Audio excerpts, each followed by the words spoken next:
I was asleep, but for some reason, within 30 minutes of me falling asleep, I hear this man speaking in my left ear, and there was no man in the house. And the voice was so deep and loud, very scary, saying, "You leave my boy alone." This is Touched by Heaven, everyday encounters with God. I am your host, Trapper Jack. I have two favorite questions, one I like to ask and one I like to be asked. And the one I like to be asked, you've been asked a million times. Last time you were at the doctor's office, when you're at the restaurant, when the waiter or waitress came up and said, "Do you have any questions?" And I always, yes, I have a question. And it's always the same question. I ask everybody the exact same question. I've asked it 50 times, 100 times. And my question is, what's the capital of Nevada? And they go, what? And they play. They always play. I've only gotten the correct response 2, maybe 3 times out of 100, maybe. Because they'll say, it's not Las Vegas. Is it Reno? And I'll go, no, I'm sorry. It's Carson City. It's Carson. Who knows that? Carson? Yeah. And then sorry, it's just my thing. Then the question I like to ask, and whether I'm standing in a classroom of 8th graders or out to dinner with friends, as long as they don't listen to the podcast, I will ask this question. And the batting average for getting this answer correct, less than Carson City. In fact, I'm trying to think if anybody has ever answered it correctly. The question is, who is the ruler of this world? And when I was standing there with the 8th graders, and they've had 8 years of parochial education, right? And I said, who is the ruler of this world? I said, this is very important, and I doubt that you've covered this. Who is the ruler of this world? And they do. They look at me like, that wasn't on the test, was it? I know. I said, and I'll make it easier for you. According to Jesus, because he said it more than once, according to Jesus, who is the ruler of this world? And there's this blank look on everybody's face. And then this one young gentleman raised his hand slowly. I said, yes. And he said, God? And I went, great answer. But no, not according to Jesus. And then he said, Jesus? And I said, nope, not according to Jesus. According to Jesus, the ruler of this world is the devil. And I said, let that sink in a little bit. Understand that, because once you understand that, think about that, contemplate that a little bit, everything makes sense. Everything in this world makes sense. It explains why there's war and disease, and why you argued with your sister today, and why there are people that are hungry in the world, and why people do violent things. I said, once you start thinking about everything that happens in the world, that yes, God is here, some beautiful things are here, but that the ruler of this world, according to Jesus, is the devil. It explains everything. And it also explains why when bad things happen, you don't look up to God and say, why did you do that? Well, it's not him. It's the ruler of this world. He is our landlord, if you will. He's the landlord. And that's why the roof leaks and the wallpaper's coming off the walls and the toilets don't work and, the plumbing's all shot and everything's just falling apart, is because he is the ruler of this world and we're the tenant.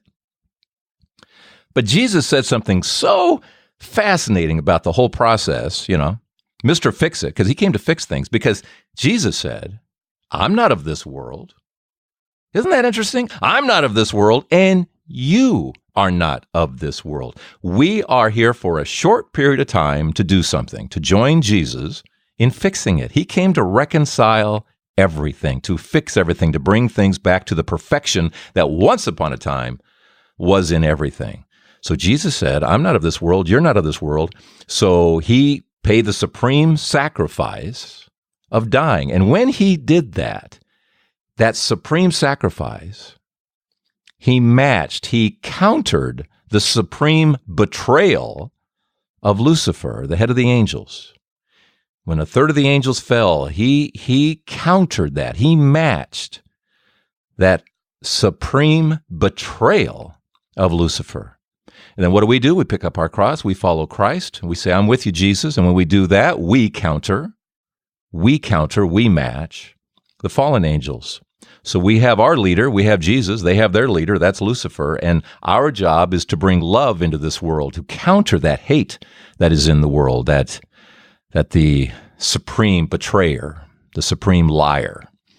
So we're countering. And every day, one by one, we pick up our cross and we follow Christ. That is our job. So what Jesus said is so, so important. And we're going to touch on that a little bit in this episode that is titled Prophetic Dreams. Prophetic Dreams. My guest, we're only going to use her first initial. because of family and work considerations. But she's had some interesting experiences, prophetic dreams that have given her so many different experiences. And we'll explain, or at least try to explain, or try to understand why she has been having these experiences. But we go back to about 1997. We're going to call our guest D. We'll use her first initial, D. And that's when it began, 1997. She's in college. And an apology on this episode. In my interview with Dee, a high-pitched tone kind of crept in and out of this thing that I have not been able to remove just yet. So I am sorry, but this one may not be best with earbuds. See how you do with this. But again, I'm sorry. My parents had passed away my freshman and sophomore year.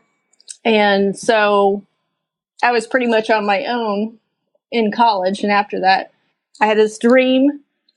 And it was so weird because it woke me up. And I never had a dream like that before. And I was working in a factory. In that dream, it was a weird looking factory. You know, you think of a factory, it's dull, gray, dingy. This was like an ice cream parlor type white tile. In that dream, something I was working at had chopped off my finger at the time while I was working at this place. In this dream, okay. And I started screaming, and I woke up in pain. I was screaming. The dream was so realistic, and I'm like, "Oh, that's weird." I'm like, "I've never seen a place like that. I've never seen a factory like that in my life," and so I dismissed it. And so months later, I got out of school, and then I did settle with signing up for a temporary job. Sent me to this one place. And it was a night, and I kind of liked it. It was cool, and it was a factory, and it was bending wire. And I had worked there probably 3 weeks, maybe. And then all of a sudden, the foreman wanted me to go upstairs, and I didn't even know there was an upstairs. I'm like, upstairs? So he took me up there, and I did not catch it at the time, but when he brought me up, my first words were like, wow, this is different. It was all white and it didn't look anything like the downstairs. And I didn't even think of my dream. Well, about 2 hours later, I had my thumb caught in the machine and lost the tip of my thumb.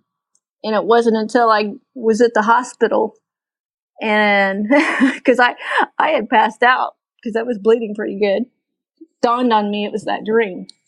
So after that, I'm like, how could my dream know what was going to happen months in advance when I hadn't even settled on working for this place for the summer?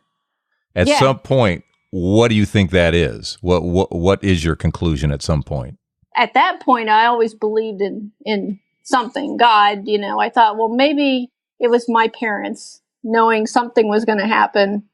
And I thought, well, maybe this is something that was predestined, that this was something that before I came on earth was going to happen to me. And that was just a warning to me. I didn't know. At the time, I wasn't going to church. I started out in church. And then probably like you, came away with it, after sermon after sermon. And I went to a Baptist church at the time. And back then, it was all about hell and you're going to burn in hell. And so I'm like, I felt like it was being used to scare people. And it wasn't really the God that I knew, which was teaching love. And so I kind of stepped away from the church, but still believing in God.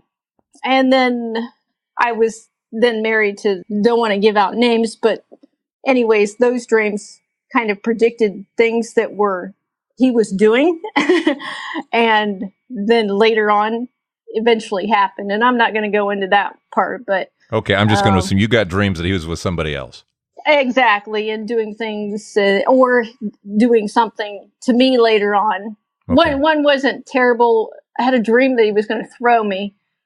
And months later he did, and it was because he was having a nightmare, and he somehow whaled me out of bed into the air. I don't know how that ever happened, but I had, and after that was early, that dream of being whaled out of the bed. Actually, I didn't even write it down until after I started, after I had those dreams and I broke up that relationship. We got a divorce. And then I started writing down, because I knew, I'm like, I don't know what it is, but I have to start writing down notes. And some I've lost, some I've kept. I emailed one to you from a couple years ago that we're going to go into. But it was at that point, I'm like, I don't know what's giving me these dreams, but I knew I had to start paying attention. And were they always warnings? Was it ever a good thing, or was it all warning stuff? It was always warnings. Okay. And it wasn't like I could figure it out beforehand. Yeah. Because you don't know, and you also don't know, you have a dream, it could just be a dream. The day's residue, but these were a little different, I take. Well, yeah, they were more realistic. Yeah. If I would have dreams about what happened during the day and stuff, or things that were bugging me during the week, and they were not near as colorful or realistic, or would wake me up like, in sheer panic mode. And so in that God knows the future. Yeah. And I'm assuming the devil doesn't. I'm sure. Well, this is interesting, because sometimes I always wonder when knowledge is out there, good guys and bad guys both get the information. But I got to believe there are some things the good guys know the bad guys don't. But there's nothing the bad guys know that the good guys don't know too. Does that make sense? I think that's accurate. I think that's accurate. So on something like this, though, I don't think the bad guys know. I don't think the bad guys are giving you these dreams. It all sounds like, hey, we're letting you know what's going to happen here. Be careful. Exactly. That's got to be the good guys. That's got to be the good guys. Yeah. Yeah. And I felt like, too, had I not gone through those things, I wouldn't be where I am today. So I don't look at it as I was punished in any sense. I just feel like it was something that was meant to happen, and I learned from it. It put me in a spot where I am today with a great husband and 2 great kids. And was there anything that you received a warning of that you were able to change the future? No. Okay. No. Nothing. For instance, that factory. You didn't have something like that again, where you went, "Okay, I'm out of here. I'm not going in." And I think it's probably because then it would have changed something, and it was like enough information, but I didn't really put the pieces together until after it happened. And I'm like, it's also a sense I would get is that we're on your side. We're just letting you know, but we're on your side by letting you know. Yeah, yeah. Right? Is that the sense you have? Yeah, yeah. I've always felt that it didn't know if for sure it was God. Maybe it was an angel. Could have been my parents. I had no idea. Okay. I just knew if I had the dream that vivid and that powerful, had nothing to do with what my life was going on at the time. Okay. That I needed to write it down, remember it, because months later it would all make sense. Okay, where do you want to take this now? Then where do you want to go with this? Okay. So then in 2013, I was then married to my husband now, and we had just hired somebody, and his son had leukemia, and I only had met his son once. He was probably in 6th grade at the time. Well, his son would die, unfortunately. Probably a couple months later, I had this vivid, beautiful dream of his son being greeted by a bunch of boys about his age in a field, and then all of a sudden they started playing ball. And he liked football. I couldn't tell exactly, because if you can envision it, they were down in a valley. I was looking down into the valley from on top of a hill, so kind of far away, but I could tell who it was. It was almost like I had a close-up view of who that was, and then all of a sudden was pulled back out to see a big picture. And I knew it was heaven because I just heard so many near-death experience people talk about. It was so golden. It was so it did, and it felt so real. This dream felt more real than this life. But anyways, when I was up on that hill watching, I could tell there was something beside me. So I kind of looked over, and it was like 2 or 3 other people watching with me. You know, they were spirits, but not so much ghostly looking, but I couldn't depict who they were. So I then approached the coworker. I said, "You might think I'm nuts, but maybe you might believe me, but I swear on a stack of Bibles, this is the truth." And I told him what happened in my dream. And he said, "You know what? That's funny because 2 other people told me that exact same dream." And I'm like, and my jaw was like, oh my God. And I never told him about these people that were sitting beside me because I didn't think that was part of the dream at the time, or critical for him to know. And I was just so stunned when he said that. I'm like, oh my, because I'm thinking what was sitting beside me were those people that told him about the same dream. Could be. Yeah, could be. Yeah. I felt like I was given a special gift. And I felt like I needed to share it with him. And the other thing that he told me, he said, "You know what? And I've been so angry with God," is what he told me, that he had not given him a sign or a dream that his son made it to heaven. And so I kind of felt like that was just a special gift to me to be able to relay that. I think I look back and I think it was probably more important that more than one of us told him. And I don't know who the other people were. But to have 3 people, 3 different people come up to you and say, "I had this dream about your son," and playing football with a bunch of kids in a field in heaven. That's pretty good. That's Yes. pretty good reinforcement that a message. It's kind of like God saying, "I know you're mad at me, but I just want you to know for sure I got your boy. I got your boy." You know. Exactly. I felt, wow. Now was he able to see that big picture? I don't know. That's beautiful reinforcement for him, though. That's a merciful God. That's a pretty merciful God there. Yeah. And I look back and I'm like, had he had that dream, he probably would have just thought it was his own imagination. So that's kind of what leads me into the next one.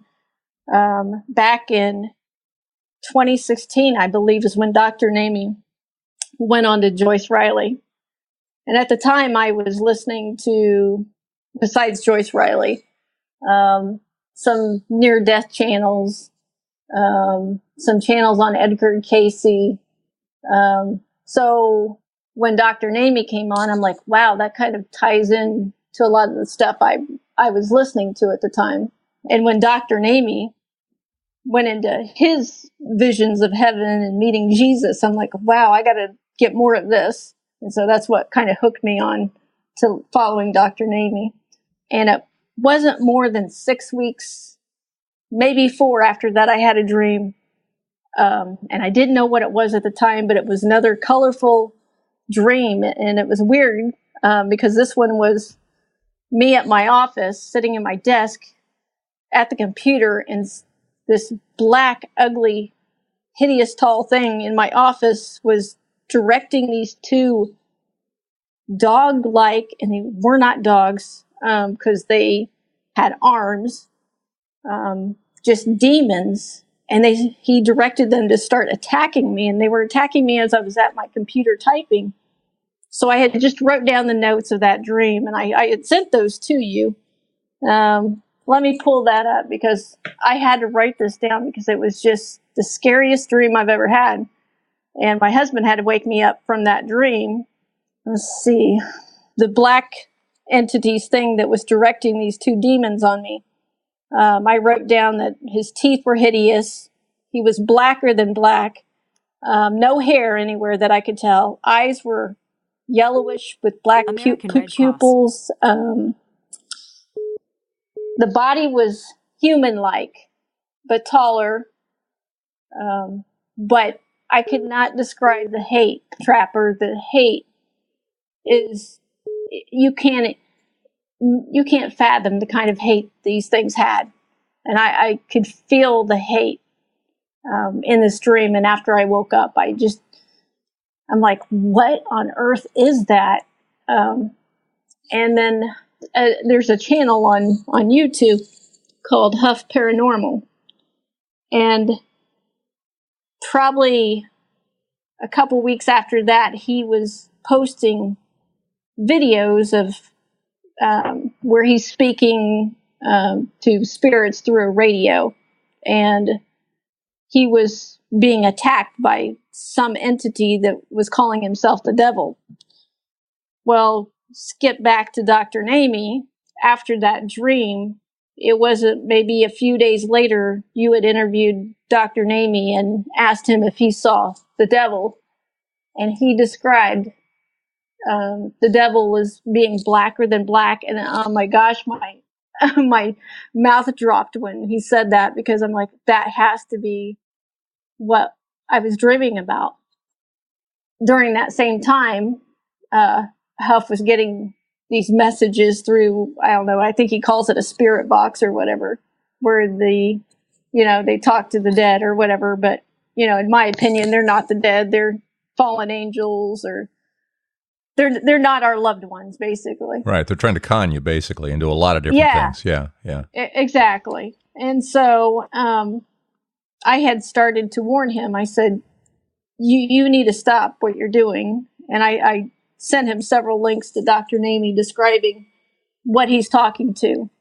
And so I was asleep, but for some reason, within 30 minutes of me falling asleep, I hear this man speaking in my left ear, and there was no man in the house. And the voice was so deep and loud, very scary, saying, "You leave my boy alone." And by the time he said that, I wasn't so deep in sleep that I couldn't think. That was the thing. And so I knew it wasn't a dream. And so I thought back to Dr. Namie. And I started focusing on Jesus. And by the third time I thought Jesus in my head, the voice was gone and I could wake up. I couldn't wake up. I was like locked. And so at that point, I realized then that dream was my warning that I was going to get a visit or some attack had I kept messing with trying to stop that channel from posting more videos like that. So again, another warning dream, nothing that I could stop. Maybe I could have, I don't know. And people listening to this, they just want to pull the covers up over their head and go, how would I handle this? How could I handle this? I would be so freaked. I would, you've had some previous experiences, but to go through something this dark, I mean, this is just dark, ugly, spiritual realm for people who don't know this exists. And it's a reality. Most people, fortunately, don't have to experience what you've experienced there. Yeah. So how are you able to keep your head up above water when you go through that? Well, as soon as I woke up, I started praying the rosary. Now, wait a minute. You're the Baptist girl. Where'd you find that? How'd you get to the rosary? You guys hooked me on the rosary. God bless you. God bless you, man. I'm telling you. How many times do I say that's a weapon? I just reread the book again, Champions of the Rosary, and there's the reason why a lot of clergy will wear it like on a belt line, like where a sword would be, is that it literally is a sword. And Mary, in her apparitions, many times said, "This is your greatest spiritual weapon against evil, against the devil. This right here." And she never said, "And it's just for Catholics." No, she never said that. This is for everybody. It's been around 800 years now. Some form of this has been around for 800 years, and it is incredibly powerful. Yes, it's very, very powerful. And did you notice any effect of the rosary? Yes.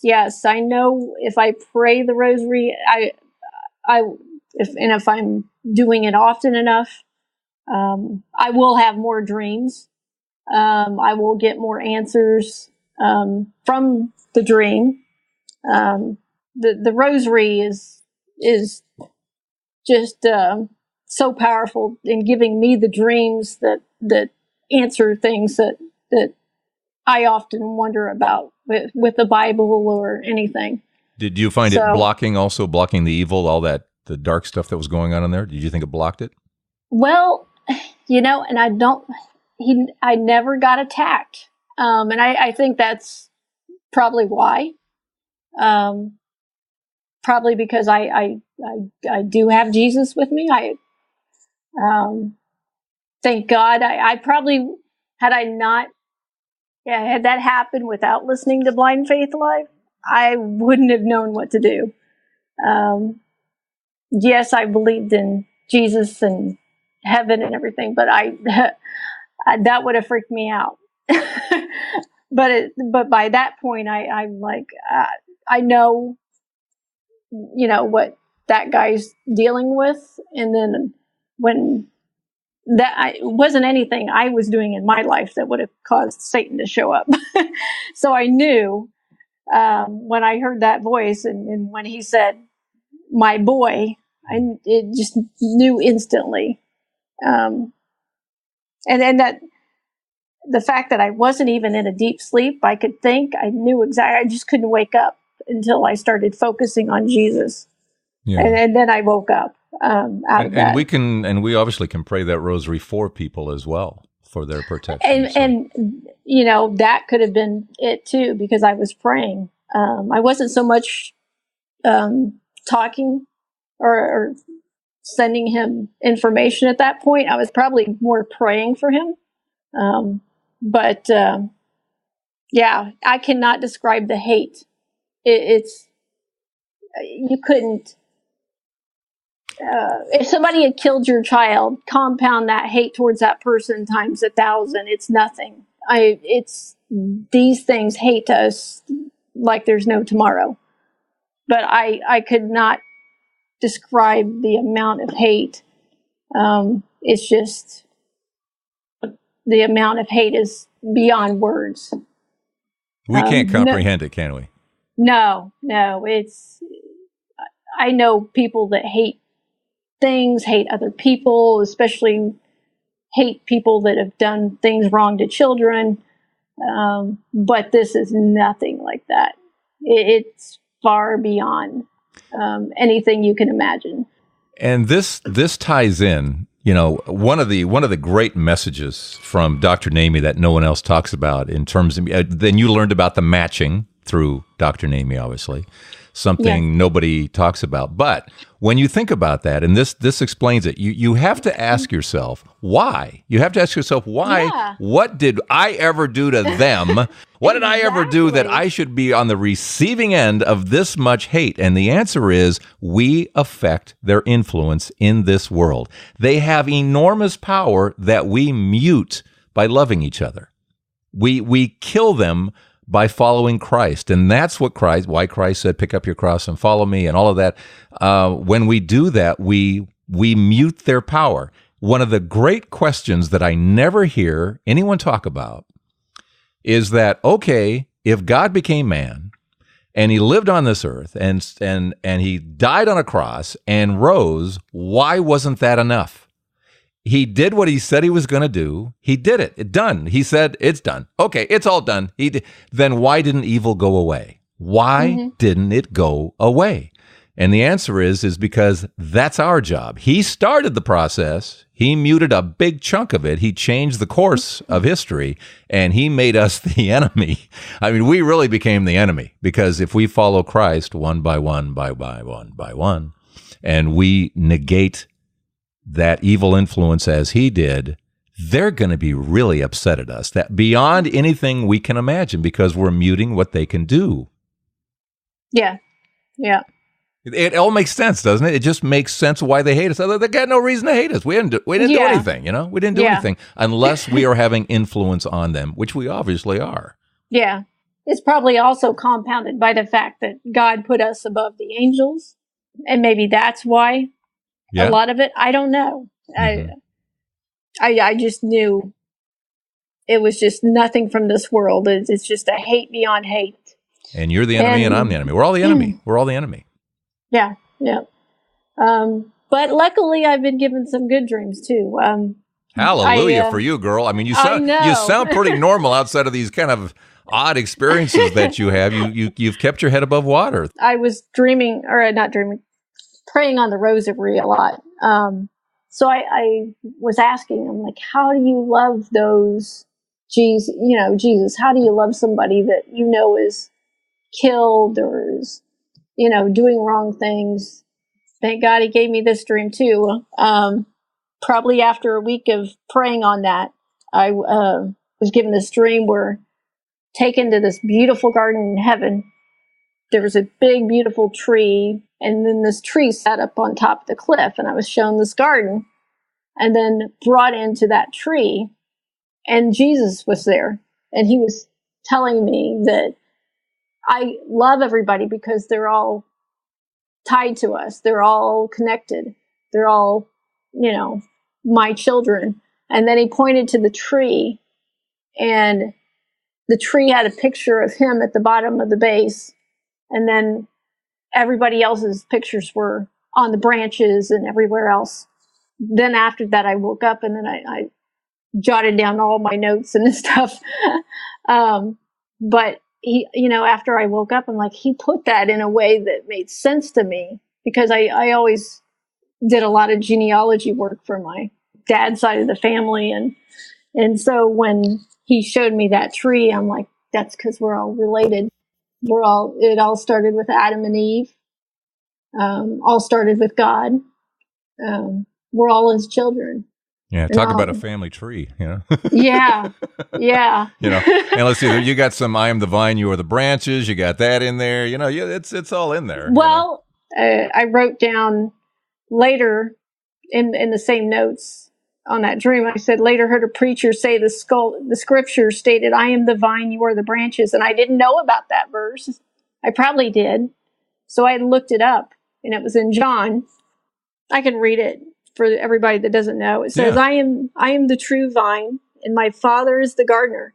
He cuts off every branch in me that bears no fruit, while every branch that does bear fruit, he prunes, so that it will be even more fruitful. You were already clean because of the word I have spoken to you. Remain in me as I also remain in you. No branch can bear fruit by itself. It must remain in the vine. After I had looked that up and read it, I'm like, oh my gosh, that's it, how he had shown me that. And how we're all connected by this one big trunk.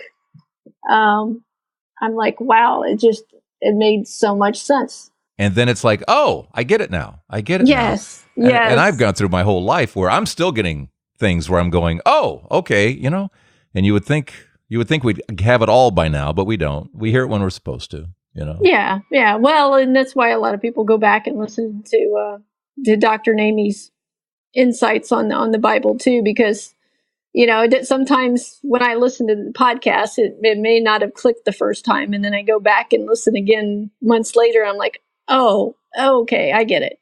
Every time. There has never been a time that I've gone back where I didn't get an O. Never. Every time I would record, I would be sitting there right there with him, listen and go, okay. Then I would listen to it in editing and go, oh, then I pick up a new thing. And then when I would put them back up like a year later or whatever it was, I would reissue the things and I would hear again something new. It never ends. And the Blind Faith Live website and the podcast is still very much listened to. People go back all the time to re-listen to things. So it still does very well. Those podcasts still do very well. Yeah. Yes. Yeah. Trying to think. There was one more dream. I think that happened, and I was in this dream. I was in heaven, and it wasn't like the first two dreams. This was in a almost city-like, with mansions everywhere. And at that point, I was thinking heaven is just we don't have mansions. That stuff's just stuff you talk about, like what need do we have for mansions in heaven? You know? He said it, but he didn't really mean it, kind of thing, right? Exactly. So I'm like, we don't need mansions in heaven. So this dream, I was going down the streets, gold buildings. It was, nothing could describe it. It was very beautiful. But then in that dream, I was building my house in this dream in heaven, and it was a tiny house. So I think God's trying to tell me something here, that I need to keep on working a little harder, or I'm not going to have a mansion. Here's where you are now, but here's where you're going to be. Here's where you're going to be. You know, I thank God for letting me see these things. I thank God for bringing Joyce Riley in my life to Dr. Namie, and because, you know, I don't think I'd be where I'm at today without it. You guys are doing great work, and take all of this. Take what we have learned through Blind Faith Live and the miraculous healings, to the insights of Dr. Namie, to the angels, what you experience, the divine interventions, everything that's going on here should be a pulsing reality within the church. And when we walk into church, most of us don't feel that. And we're walking into heaven. We're walking into heaven when we're walking into church. And I don't know that we feel it. I don't know that there is, I just feel, and that the push I'm getting is that with all the people leaving, and when the ratio is things like 6-1 leaving to coming in, that says people aren't being fed the way they should be. With what we're talking about here, the knowledge we're talking about here, the inspiration we're talking about here, all the insights of Dr. Namie, all of this should be known by everybody. Just everybody, because it makes God real. It makes him alive. He's interactive. These messages that you've been getting, these experiences that you get, that I get, that we all are open to, are real. And he's not boring. And unfortunately, the ruler of this world, that blacker than black character that you came across, number one, doesn't even want you to believe that there is such a being.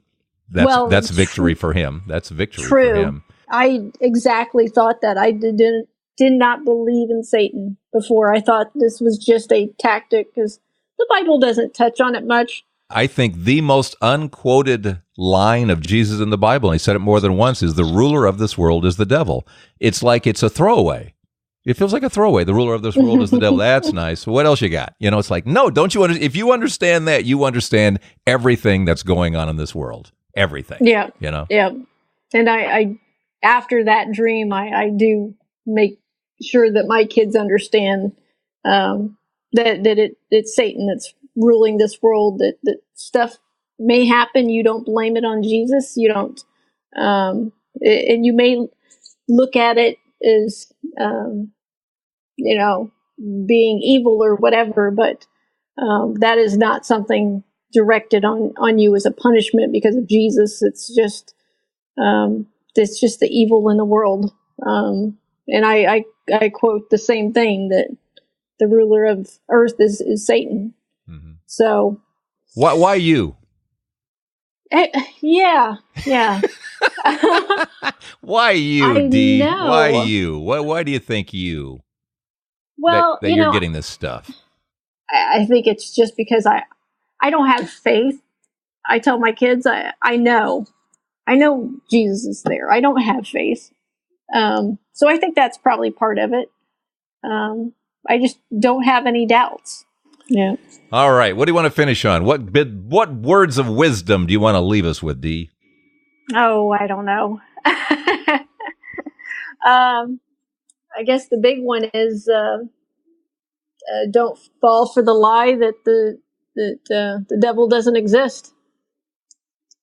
He's fully real. I know, because he spoke to me in my ear, and I know what he looks like. And several people know what he looks like, because they described the exact same thing that I saw. But I think I fell into that trap too, along the way, of thinking he didn't exist. And I'm glad God showed me the truth on that. So. And he showed you the truth of who he is, who God is, who Jesus is, what love is. He showed you, you got the balance. You got the beautiful balance. Thankfully, more on the good side. Thankfully. Yeah. Yeah, my tiny house. You're building your mansion. Don't worry. It's being built for you. It's getting bigger. You haven't visited lately. It just gained 2,000 more square feet up there. I'm telling you, Dee. Let's take a look at the takeaways of this episode with Dee and these prophetic dreams. I don't think it was an accident that these experiences started shortly after losing her mom and dad. Her go-to people were gone. The ones with the answers were gone. So there's God in a very special way getting her attention, saying, hey, I'm here to warn you about things. I'm here to inform you about things. There was God. And sure enough, when she talks about her conversations with God, and that's prayer, how the rosary not only was a spiritual weapon against the evil, but also delivered her answers. It was all part of that conversation. And you really got a sense of the ruler of this world gets really upset at us when we do good things. But he can't touch us. He really can't touch us. He is on the run. Isn't that amazing?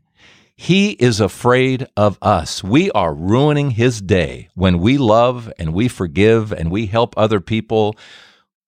We are countering. We are part of that countering and matching until eventually all that evil is just driven out of the world. That's our job. That's our purpose, to join Christ. That's it. That is our purpose. We are part of that redemptive act of removing the evil. We are not of this world. We're just here for a job. We're just here to fix it. We're here to help him fix things. And then we're out of here too. Let's go to heaven. Come on, let's go. It's going to be a lot more fun there, right? So I think that's about it. I'll wrap it up there. If anything else comes to mind. Oh yeah, I do have one more question for you. What's the capital of Vermont? Yeah, I did. Yeah. It's right up there with Nevada. You don't know it. Don't worry. You don't unless maybe if you live there or next to Montpelier. Thank you very much. All right. I will see you next time. I thank you again for listening, rating, and reviewing on whatever app you are listening to this podcast. I thank you for sharing this podcast with others. Where you know there is fertile ground, be sure to share Touched by Heaven, Everyday Encounters with God. And I will see you next week on Touched by Heaven, Everyday Encounters with God. I'm Trapper Jack.